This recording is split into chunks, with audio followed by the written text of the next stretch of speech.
श्रावण बाळ आणि संजय गांधी निराधार अनुदान योजना सामाजिक न्याय आणि विशेष सहाय्य विभागातर्फे समाजातील काही घटकांना योजनांच्या माध्यमातून आर्थिक मदत पुरवते। मात्र केवायसीच्या नावाखाली या घटकांची लूट होत असल्याचं वास्तव समोर आलं आहे। या नागरिकांची लूट थांबवावी अशी मागणी जोर धरत आहे। 65 वर्ष आणि 65 वर्षावरील निराधार वयोवृद्ध व्यक्तीला ज्यांचे वार्षिक कौटुंबिक उत्पन्न 21,000 रुपयापर्यंत आहे अशा लाभार्थींसाठी दरमहा 600 रुपये पेन्शन, दारिद्र्य रेषेखालील कुटुंबातील लाभार्थींसाठी रुपये 400 दरमहा मिळतात।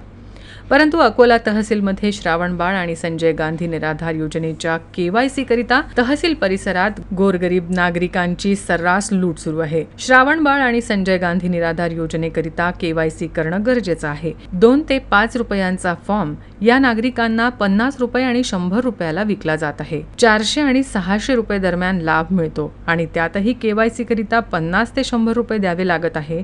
म्हणून गोरगरीब नागरिकांची ही लूट थांबवून तहसीलमध्ये एक खिडकी सुरू करून त्यामध्ये ही निराधार योजनेची केवायसी पूर्णपणे मोफत करण्यात यावी अशी मागणी होत आहे।